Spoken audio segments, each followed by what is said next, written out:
छोटू चल बेटा जरा जल्दी कर, वो 5 नंबर वाले टेबल पर कस्टमर बहुत देर से खाने का इंतजार कर रहा है और बाहर भी लाइन बढ़ती जा रही है। इतना लेट करेंगे तो सब बगल वाले होटल में चले जाएंगे।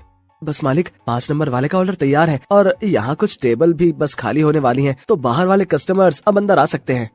ये है सत्यभान और इसका होटल अतिथि देवो भव। जैसा इस होटल का नाम था ठीक वैसा ही यहाँ का काम था। होटल के अंदर आने से पहले हर कस्टमर का तिलक किया जाता था और फिर बड़े ही सम्मान के साथ उसे बिठाकर खाना परोसा जाता था। इस अनोखे तरीके की वजह से ही सत्यभान का ये होटल बहुत मशहूर था और बड़ी दूर दूर से लोग यहाँ खाना खाने आते थे। होटल के खाने का बढ़िया स्वाद और यहाँ की साफ सफाई भी एक बड़ी वजह थी कि आसपास के कई होटलों और ढाबों को छोड़कर कस्टमर सत्यभान के पास ही आते थे। सर मेरा नाम रमन है, मैं पब्लिक टाइम्स अखबार से आया हूँ, मुझे आपका इंटरव्यू करना है।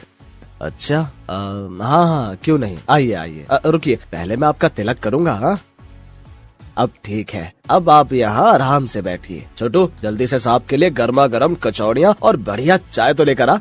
हाँ तो सत्यभान जी, सबसे पहले मैं आपका पूरा होटल और यहाँ की किचन देखना चाहूंगा। वैसे सुना तो मैंने ये है कि आप किसी को भी अपनी रसोई में लेकर नहीं जाते, लेकिन मुझे तो आपके वहाँ लेकर जाना ही होगा, वरना ये इंटरव्यू अधूरा रह जाएगा। अरे बस वो बात ऐसी है कि आप तो जानते ही हैं, होटल के बिजनेस में सारा खेल खाने में इस्तेमाल होने वाले मसालों और रेसिपी का ही है और यहाँ मैंने और मेरे साथियों ने बड़ी मेहनत से ये सब तैयार किया है।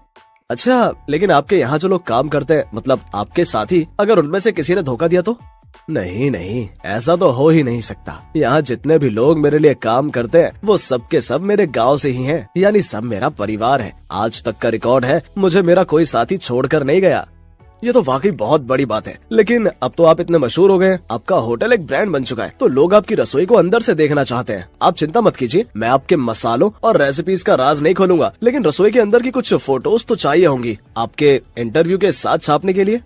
सत्यभान उस पत्रकार को समझाने की कोशिश करता है, लेकिन वो खुद ही उस पत्रकार की बातों में फंस जाता है। अखबार में अपना इंटरव्यू और फोटो छपने की बात से वो बहुत खुश था और इसी खुशी में वो बह गया और उस पत्रकार को उसने अपने होटल का एक एक कोना बहुत अच्छे से दिखाया। साथ ही अपनी रसोई में ले जाकर अपने सारे तौर तरीकों और रेसिपीज का भी अनजाने में खुलासा करता गया। वो पत्रकार होटल की लगभग हर चीज की तस्वीर ले रहा था। इंटरव्यू के दौरान उसने सत्यभान से कई सवाल पूछे, जिनके जवाबों में सत्यभान के सारे सीक्रेट खुलते जा रहे थे।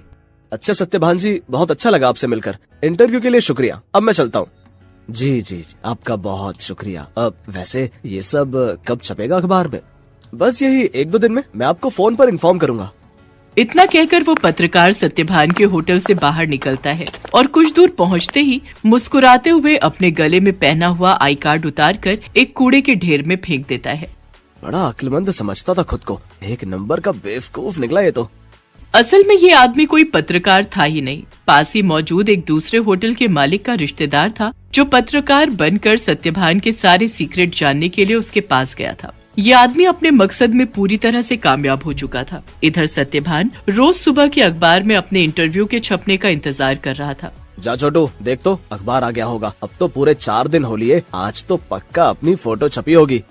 छोटू फौरन उस दिन का अखबार लेकर आता है, लेकिन बीते दिनों की तरह उसमें भी सत्यभान और उसके होटल का जिक्र तक नहीं था। ये देखकर सत्यभान उदास हो जाता है। ऐसा कई दिनों तक होता रहा। फिर सत्यभान ने उम्मीद ही छोड़ दी और ये सब कुछ भुला दिया। फिर एक दिन अचानक सत्यभान के होटल में रेड पड़ जाती है। फूड इंस्पेक्टर अपने कुछ आदमियों के साथ सत्यभान के होटल पहुंचते हैं और वहां मौजूद हर चीज की जांच करने लगते हैं। देखिए, हमें आपके होटल के खिलाफ शिकायत मिली है कि आप खाने में नकली सामान का इस्तेमाल करते हैं।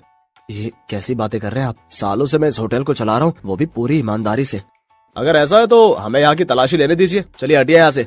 पूरी टीम होटल का कोना कोना छानने लगती है। तभी उन्हें किचन के पास एक छोटा सा दरवाजा दिखता है। फूड इंस्पेक्टर खुद इस दरवाजे को खोलकर अंदर जाते हैं तो उन्हें काफी मात्रा में नकली घी, तेल, नकली मसाले जैसी कई चीजें मिलती हैं। तो ये है तुम्हारी ईमानदारी का सबूत? हाँ, शर्म आनी चाहिए तुम्हें। सत्यभान को कुछ समझ ही नहीं आ रहा था कि आखिर उसके साथ हुआ क्या। खाद्य विभाग की टीम सत्यभान के होटल को सील कर देती है। साथ ही सत्यभान को जेल भेज दिया जाता है। एक ही पल में सत्यभान का सब कुछ बर्बाद हो गया था। उसका परिवार सड़क पर आ गया था। सत्यभान खुद को बेगुनाह साबित नहीं कर सका और उसका सब कुछ जुर्माने की रकम अदा करने में चला जाता है। उसके गांव के लोग जो उसके लिए काम किया करते थे, वो भी उसका साथ छोड़कर गांव वापस चले जाते हैं। सिवाय छोटू के। चलो तुम्हारी जमानत हो गई है। जमानत की बात सुनकर सत्यभान चौंक जाता है। वो बाहर आकर देखता है तो एक वकील के साथ खड़ा छोटू उसका इंतजार कर रहा था। छोटू, तूने ये सब कैसे किया बेटा? तेरे पास इतने पैसे कहाँ से आए? मैं तो बिन माँ बाप का एक लावारिस था मालिक। आपने मुझे सहारा दिया था तो मैं आपको इस हाल में अकेला कैसे छोड़ देता? आपको याद है, मैं हर महीने की तनख्वाह से कुछ पैसे जोड़ता था अपनी आगे की पढ़ाई के लिए। बस वही आज काम आ गए। छोटू की बात सुनकर सत्यभान की आंखों में आंसू आ जाते हैं और वो छोटू को गले लगा लेता है। लेकिन अभी भी सब कुछ ठीक नहीं हुआ था। शहर भर में सत्यभान का नाम खराब हो चुका था। इसलिए सत्यभान अपने परिवार और छोटू के साथ शहर छोड़कर अपने गांव चला जाता है। वहाँ बांस के बड़े बड़े जंगल थे जिनके बीचों बीच एक छोटी सी झोपड़ी बनाकर सत्यभान और उसका परिवार रहने लगता है। सत्यभान के पास गुजर बसर के लायक भी पैसे नहीं थे, इसलिए उसे कुछ तो करना ही था। तभी एक दिन उसने गांव के एक बच्चे को एक आधे कटे बांस में कुछ खाते हुए देखा। सत्यभान उस बच्चे के पास गया और उससे बोला, बेटा ये क्या खा रहे हो? ये हरे बांस का अचार है और ये रोटी है। ये बर्तन, ये भी बांस से बना है। वो यहाँ गांव में बांस ही सबसे ज्यादा उगता है ना, तो हम लोग इसी का ज्यादा से ज्यादा इस्तेमाल करते हैं। उस बच्चे की बात सुनकर जैसे सत्यभान के दिमाग के घोड़े दौड़ने लगे। उसने फौरन छोटू को अपने पास बुलाया और उसे कुछ समझाने लगा। फिर अगले दिन तड़के सुबह ही वो छोटू के साथ बांस के जंगल में गया और ढेर सारी बांस की लकड़ियां काट कर ले आया। सत्यभान और छोटू दिन रात लगे रहे और देखते ही देखते उन दोनों ने सिर्फ बांस की मदद से पूरा का पूरा होटल बनाकर तैयार कर लिया, जहां दीवारें भी बांस की थीं और सारे बर्तन भी। अब सवाल ये था कि इस होटल में पकेगा क्या? मालिक आप चिंता मत कीजिए, हमें जाकर सब लोगों से बात करनी चाहिए जो शहर में अपने साथ काम करते थे। मुझे विश्वास है कि वो सब हमारा साथ जरूर देंगे।